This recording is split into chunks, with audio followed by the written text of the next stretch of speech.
else ingests the cyst, that's, and it access to the, in the digestive system, that's how the life cycle is complete, how transmission occurs.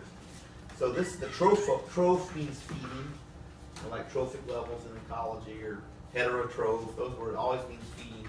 So the trophozoite is the feeding stage, and that's this is what the feeding stage for the trophozoite of chelomastics is like. These guys are pretty small. Okay, so that's a 10 micron bar there. These are going to be a little smaller than the trypanosomes. Where blood cells about 6, so a little over half of this micron bar, and the trypanosomes are quite a bit longer, at least, than the blood cell. So these are going to be smaller. They're going to be in fecal smears. So the challenge here, we don't have that many things to find today. The challenge is finding them when you're digging through these, not digging through, when you're panning through these fecal smears. They're prepared. They don't smell bad or anything. It's not very much feces on there, and it's been stained and fixed, and it's perfectly clean and everything, but you're going to have to work your way through them. So they're very small, and so the fecal smears can be thicker, pretty thick compared to the thickness of these parasites. So you're going to want to go up and down, back and forth across the slide, but also focus up and down a little with the fine focus as you do it, because you're going to be going up and down depth-wise that way. So you may not see anybody right there, but if you increase, go down in depth a little by focusing a little, you may find some. Also, you're going to have a hard time finding, Sullivan's obviously spent many hours picking out the best pictures, the best specimens to take pictures of. So what we're looking for ideally, we got a single nucleus with this, the central structure, which I guess is the nucleolus, but it's often called the endosome in the parasite literature. It's like almost like an eye, it's like a cyclopic thing, one eye. Giardia we'll see has 2, that's the next one. They're not eyes, they're just their nuclei. And then this is the cell, and it has this, it comes to this tapered end, this kind of pointy end. Okay, so we have this sort of teardrop shape and a single nucleus that's going to be the giveaway on chelomastics. If they're small and you won't always see all of it all at the same time, you're going to have to focus up and down to see everything. That's what you're looking for. Now, we'll also see cysts, and usually some slides will be labeled troph and some will be labeled cyst. Of course, there can be some of both on any slide, and occasionally we'll have mixed, sometimes when we have chelomastic slides, you might have some giardia or even some nematode worms, something else on there too, and certainly a lot of varied fecal material. So sometimes they're mixed, it's not, but start out with a slide that says trophs because it's more likely to have more trophs, or a slide that says cyst. The cyst is sort of lemon-shaped. It's also quite small, less than 10 micrometers, and it has a cyst wall. But this area up here where the cytoplasm of the cell is pulled away, and the cell membrane, everything's pulled away from the cell wall. It's not a cell wall, it's a cyst wall, a little bit. It gives us this little dimple on one end that gives it that kind of lemon-like appearance. Inside there, you can still see the nucleus. There's some other structures that you might see in there that are part of the flagellar apparatus, but it doesn't have a free flagellum at this point because it's in the cyst. But note the lemon shape, single nucleus, and cap at one end, axonemes and cytosomal groove often can be seen within the cyst. This axoneme, remember, is basically the flagellum, main shaft of the flagellum. This stage normally will be found in solid stools and is infective form. Okay, so that's chelomastics is not pathogenic, we don't think, but it's a very common inhabitant of the human intestine, and so as a clinician it would be important for you to be able to tell this apart from something like giardia that is pathogenic. Also, the conditions for transmission of chelomastics are the same as giardia and entamoeba and other pathogenic protozoa. So if you were to have a patient and they have a lot of chelomastics, they've been experiencing some fecal contamination, and it's very likely that they would have exposed themselves to more pathogenic organisms as well. So even though this isn't a pathogen, it's a good one for us to look at in the lab. All right, so chelomastics, you're going to do the cysts. There's the life cycle. Again, very straightforward. Recognize both the cyst and the troph. And I may have told you to find the axoneme or something in there, but I don't think so. If I did, it's that central rod structure inside there. Now let's see if I can figure out how to get back here, then I can go back here. No, I didn't do that. Okay. Okay, the Giardia.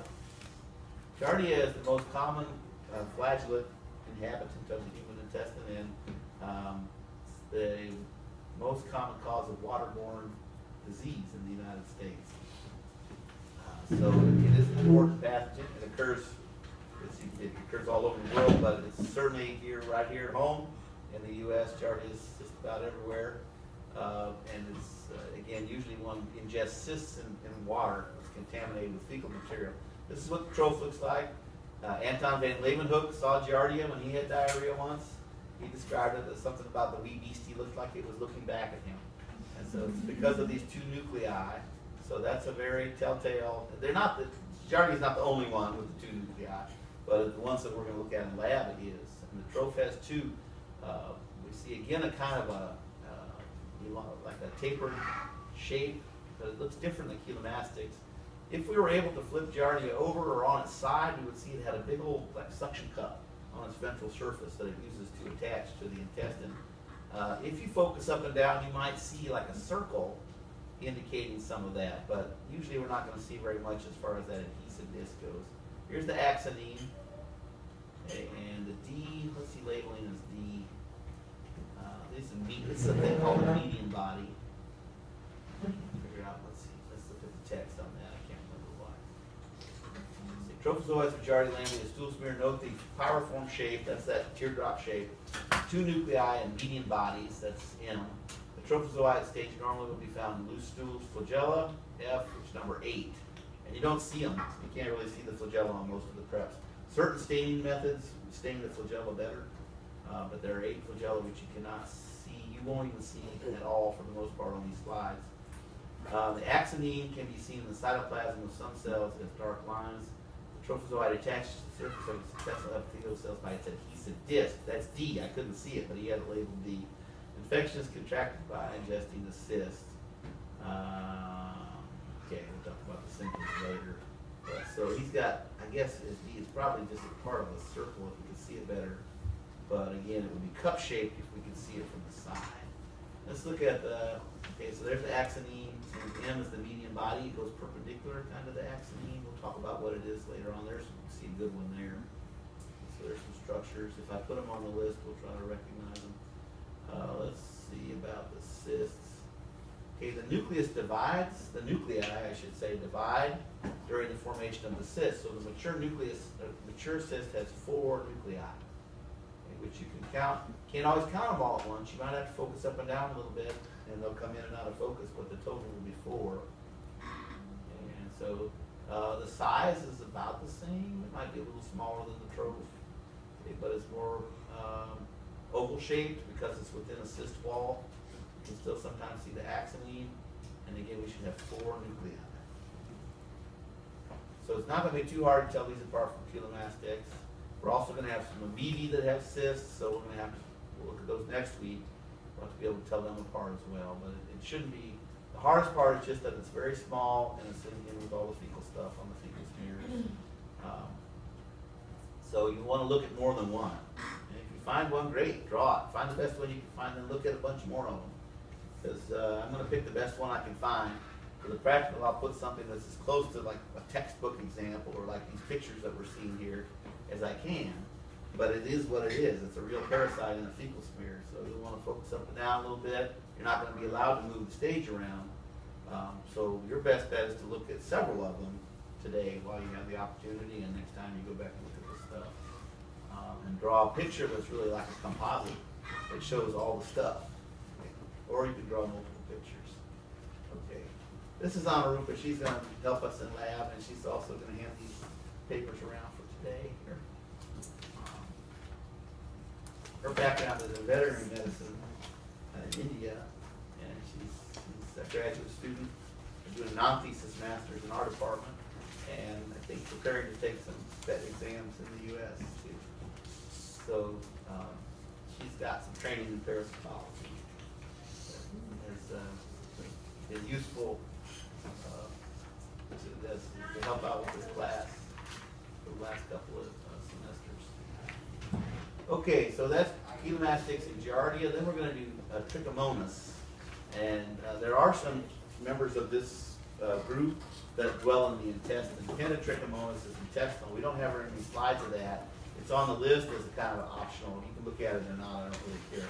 I'm going to put Trichomonas vaginalis on the test, and that is it's a parasite of humans that lives in the reproductive system of both males and females. It's sexually transmitted. It's an important cause of an important sexually transmitted disease.